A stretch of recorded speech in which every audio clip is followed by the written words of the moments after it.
ಎಲ್ಲರಿಗೂ price the lord. ಯೇಸುವಿನ ಮಧುರ ನಾಮದಲ್ಲಿ ಎಲ್ಲರಿಗೂ ವಂದನೆಗಳು. ಈ ಚಾನೆಲ್ಗೆ ಆತ್ಮೀಯ ಸ್ವಾಗತ.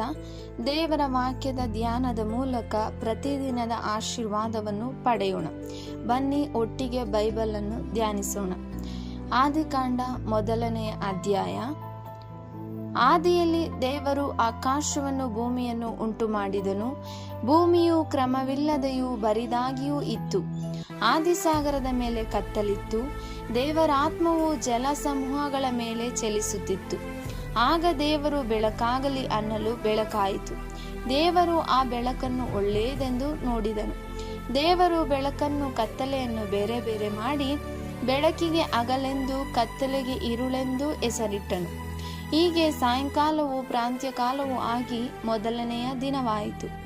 ಬಳಿಕ ದೇವರು ಜಲಸಮೂಹಗಳ ನಡುವೆ ವಿಸ್ತಾರವಾದ ಗುಮ್ಮಟವು ಉಂಟಾಗಲಿ, ಅದು ಕೆಳಗಣ ನೀರುಗಳನ್ನು ಮೇಲಣ ನೀರುಗಳನ್ನು ಬೇರೆ ಬೇರೆ ಮಾಡಲಿ ಅಂದನು. ದೇವರು ವಿಸ್ತಾರವಾದ ಗುಮ್ಮಟವನ್ನು ಮಾಡಿ ಅದರ ಕೆಳಗಿದ್ದ ನೀರುಗಳನ್ನು ಅದರ ಮೇಲಿದ್ದ ನೀರುಗಳಿಂದ ವಿಂಗಡಿಸಿದನು. ಹಾಗೆಯೇ ಆಯಿತು. ದೇವರು ಆ ಗುಮ್ಮಟಕ್ಕೆ ಆಕಾಶವೆಂದು ಹೆಸರಿಟ್ಟನು. ಹೀಗೆ ಸಾಯಂಕಾಲವೂ ಪ್ರಾಂತ್ಯಕಾಲವೂ ಆಗಿ 2ನೆಯ ದಿನವಾಯಿತು. ಅನಂತರ ದೇವರು ಆಕಾಶದ ಕೆಳಗಿರುವ ನೀರೆಲ್ಲ ಒಂದೇ ಸ್ಥಳದಲ್ಲಿ ಕೂಡಿಕೊಳ್ಳಲಿ, ಒಣನೆಲವು ಕಾಣಿಸಲಿ ಅಂದನು. ಹಾಗೆಯೇ ಆಯಿತು. ದೇವರು ಒಣನೆಲಕ್ಕೆ ಭೂಮಿ ಎಂದು, ಜಲಸಮೂಹಕ್ಕೆ ಸಮುದ್ರವೆಂದು ಹೆಸರಿಟ್ಟನು. ಆತನು ಅದನ್ನು ಒಳ್ಳೆಯದೆಂದು ನೋಡಿದನು. ತರುವಾಯ ದೇವರು ಭೂಮಿಯು ಹುಲ್ಲನ್ನು, ಬೀಜ ಬಿಡುವ ಕಾಯಿಪಲ್ಯದ ಗಿಡಗಳನ್ನು ಬೆಳೆಸಲಿ ಮತ್ತು ಬೀಜವುಳ್ಳ ಹಣ್ಣಿನ ಮರಗಳನ್ನು ಅವುಗಳ ಜಾತಿಗನುಸಾರವಾಗಿ ಹುಟ್ಟಿಸಲಿ ಎಂದು ಹೇಳಿದನು. ಹಾಗೆಯೇ ಆಯಿತು. ಭೂಮಿಯಲ್ಲಿ ಹುಲ್ಲು ಬೆಳೆಯಿತು. ತಮ್ಮ ತಮ್ಮ ಜಾತಿಯ ಪ್ರಕಾರ ಬೀಜ ಬಿಡುವ ಕಾಯಿಪಲ್ಯದ ಗಿಡಗಳೂ ಉಂಟಾದವು. ತಮ್ಮ ತಮ್ಮ ಜಾತಿಗನುಸಾರವಾಗಿ ಬೀಜವುಳ್ಳ ಹಣ್ಣಿನ ಮರಗಳೂ ಕಾಣಿಸಿದವು. ದೇವರು ಅದನ್ನು ಒಳ್ಳೆಯದೆಂದು ನೋಡಿದನು. ಹೀಗೆ ಸಾಯಂಕಾಲವೂ ಪ್ರಾಂತ್ಯಕಾಲವೂ ಆಗಿ 3ನೆಯ ದಿನವಾಯಿತು. ಬಳಿಕ ದೇವರು ಆಕಾಶ ಮಂಡಲದಲ್ಲಿ ಬೆಳಕುಗಳು ಉಂಟಾಗಲಿ, ಅವು ಹಗಲಿರುಳುಗಳನ್ನು ಬೇರೆ ಬೇರೆ ಮಾಡಲಿ. ಇದಲ್ಲದೆ ಅವು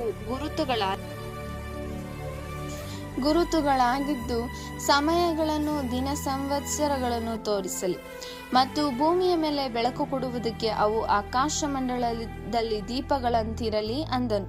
ಹಾಗೆಯೇ ಆಯಿತು. ದೇವರು ಹಗಲನ್ನಾಳುವುದಕ್ಕೆ ದೊಡ್ಡ ಬೆಳಕನ್ನು, ಇರುಳನ್ನಾಳುವುದಕ್ಕೆ ಚಿಕ್ಕ ಬೆಳಕನ್ನು, ಈ 2 ದೊಡ್ಡ ಬೆಳಕುಗಳನ್ನು ಉಂಟು ಮಾಡಿದನು. ಆತನು ನಕ್ಷತ್ರಗಳನ್ನು ಸಹ ಉಂಟು ಮಾಡಿದನು. ದೇವರು ಆ ಬೆಳಕುಗಳನ್ನು ಆಕಾಶದಲ್ಲಿಟ್ಟು ಭೂಮಿಯ ಮೇಲೆ ಬೆಳಕು ಕೊಡುವುದಕ್ಕೂ ಹಗಲಿರುಳುಗಳನ್ನಾಳುವುದಕ್ಕೂ ಬೆಳಕನ್ನು ಕತ್ತಲನ್ನು ಬೇರೆ ಬೇರೆ ಮಾಡುವುದಕ್ಕೂ ಅವುಗಳನ್ನು ನೇಮಿಸಿದನು. ಆತನು ಅದನ್ನು ಒಳ್ಳೆಯದೆಂದು ನೋಡಿದನು. ಹೀಗೆ ಸಾಯಂಕಾಲವೂ ಪ್ರಾಂತ್ಯಕಾಲವೂ ಆಗಿ 4ನೆಯ ದಿನವಾಯಿತು. ತರುವಾಯ ದೇವರು ಗುಂಪು ಗುಂಪಾಗಿ ಚಲಿಸುವ ಜಲಜಂತುಗಳು ನೀರಿನಲ್ಲಿ ತುಂಬಿಕೊಳ್ಳಲಿ, ಪಕ್ಷಿಗಳು ಭೂಮಿಯ ಮೇಲೆ ಅಂತರಿಕ್ಷದೊಳಗೆ ಹಾರಾಡಲಿ ಎಂದು ಹೇಳಿದನು. ಹೀಗೆ ದೇವರು ಮಹಾ ಜಲಚರಗಳನ್ನು, ನೀರಿನಲ್ಲಿ ತುಂಬಿರುವ ಸಕಲ ವಿಧವಾದ ಜೀವಿಗಳನ್ನು, ರೆಕ್ಕೆಗಳುಳ್ಳ ಸಕಲ ವಿಧವಾದ ಪಕ್ಷಿಗಳನ್ನು ಅವುಗಳ ಜಾತಿಗನುಸಾರವಾಗಿ ಉಂಟು ಮಾಡಿದನು. ಆತನು ಅದನ್ನು ಒಳ್ಳೆಯದೆಂದು ನೋಡಿದನು. ಇದಲ್ಲದೆ ದೇವರು ಅವುಗಳಿಗೆ, ನೀವು ಅಭಿವೃದ್ಧಿಯಾಗಿ ಹೆಚ್ಚಿರಿ, ಜಲಚರಗಳು ಸಮುದ್ರದ ನೀರಿನಲ್ಲಿ ತುಂಬಿಕೊಳ್ಳಲಿ, ಪಕ್ಷಿಗಳು ಭೂಮಿಯ ಮೇಲೆ ಹೆಚ್ಚಲಿ ಎಂದು ಹೇಳಿ ಆಶೀರ್ವದಿಸಿದನು.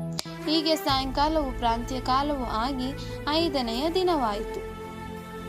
ಮತ್ತು ದೇವರು ಭೂಮಿಯಿಂದ ಜೀವಜಂತುಗಳು ಉಂಟಾಗಲಿ, ಪಶು ಕ್ರಿಮಿಗಳು, ಕಾಡು ಮೃಗಗಳು ತಮ್ಮ ತಮ್ಮ ಜಾತಿಗನುಸಾರವಾಗಿ ಹುಟ್ಟಲಿ ಅಂದನು.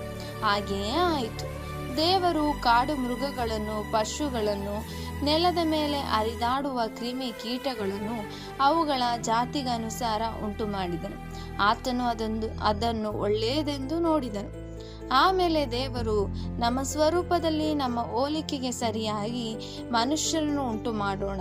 ಅವರು ಸಮುದ್ರದಲ್ಲಿರುವ ಮೀನುಗಳ ಮೇಲೆಯೂ, ಅಂತರಿಕ್ಷದಲ್ಲಿ ಹಾರಾಡುವ ಪಕ್ಷಿಗಳ ಮೇಲೆಯೂ, ಪಶುಗಳ ಮೇಲೆಯೂ, ನೆಲದ ಮೇಲೆ ಹರಿದಾಡುವ ಎಲ್ಲಾ ಕ್ರಿಮಿ ಕೀಟಗಳ ಮೇಲೆಯೂ, ಎಲ್ಲಾ ಭೂಮಿಯ ಮೇಲೆಯೂ ದೊರೆತನ ಮಾಡಲಿ ಅಂದನು.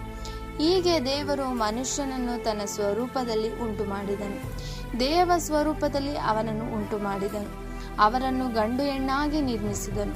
ಇದಲ್ಲದೆ ದೇವರು ಅವರನ್ನು ಆಶೀರ್ವದಿಸಿ, ನೀವು ಬಹು ಸಂತಾನವುಳ್ಳವರಾಗಿ ಹೆಚ್ಚಿರಿ, ಭೂಮಿಯಲ್ಲಿ ತುಂಬಿಕೊಂಡು ಅದನ್ನು ವಶ ಮಾಡಿಕೊಳ್ಳಿರಿ, ಸಮುದ್ರದ ಮೀನುಗಳ ಮೇಲೆಯೂ ಆಕಾಶದ ಪಕ್ಷಿಗಳ ಮೇಲೆಯೂ ಭೂಮಿಯಲ್ಲಿ ಚಲಿಸುವ ಎಲ್ಲಾ ಜೀವಿಗಳ ಮೇಲೆಯೂ ದೊರೆತನ ಮಾಡಿರಿ ಅಂದರು. ಮತ್ತು ದೇವರು, ಇಗೋ, ಸಮಸ್ತ ಭೂಮಿಯ ಮೇಲೆ ಬೀಜವುಳ್ಳ ಎಲ್ಲಾ ಪೈರುಗಳನ್ನು, ಬೀಜವುಳ್ಳ ಎಲ್ಲಾ ಹಣ್ಣಿನ ಮರಗಳನ್ನು ನಿಮಗೆ ಆಹಾರಕ್ಕಾಗಿ ಕೊಟ್ಟಿದ್ದೇನೆ. ಇದಲ್ಲದೆ ಭೂಮಿಯ ಮೇಲೆ ತಿರುಗಾಡುವ ಮೃಗಗಳು, ಆಕಾಶದಲ್ಲಿ ಹಾರಾಡುವ ಪಕ್ಷಿಗಳು, ನೆಲದಲ್ಲಿ ಹರಿದಾಡುವ ಕ್ರಿಮಿ ಕೀಟಗಳು ಎಂಬ ಜೀವಿಗಳಿಗೆ ಎಲ್ಲಾ ಹುಲ್ಲು ಸೊಪ್ಪುಗಳನ್ನು ಆಹಾರಕ್ಕಾಗಿ ಕೊಟ್ಟಿದ್ದೇನೆ ಎಂದು ಹೇಳಿದನು. ಅದು ಹಾಗೆಯೇ ಆಯಿತು. ದೇವರು ತಾನು ಉಂಟು ಮಾಡಿದ್ದನ್ನೆಲ್ಲ ನೋಡಲಾಗಿ ಅದು ಬಹು ಒಳ್ಳೆಯದಾಗಿತ್ತು. ಸಾಯಂಕಾಲವು ಪ್ರಾಂತ್ಯಕಾಲವೂ ಆಗಿ 6ನೆಯ ದಿನವಾಯಿತು. ಇಲ್ಲಿವರೆಗೂ ಈ ವಾಕ್ಯಗಳನ್ನು ಕೇಳಿಸಿಕೊಂಡಂತ ನಿಮ್ಮೆಲ್ಲರಿಗೂ ಯೇಸುಕ್ರಿಸ್ತನ ನಾಮದಲ್ಲಿ ಪ್ರೀತಿಯ ವಂದನೆಗಳನ್ನು ಸಲ್ಲಿಸುತ್ತೇನೆ. ನಾಳೆನೆಯ ದಿನದಲ್ಲಿ ಮುಂದಿರುವಂಥ ಭಾಗಗಳನ್ನು, ಮುಂದಿರುವಂಥ ವಾಕ್ಯಗಳನ್ನು ಧ್ಯಾನಿಸೋಣ. ಎಲ್ಲರಿಗೂ ಪ್ರೈಸ್ ಲಾರ್ಡ್.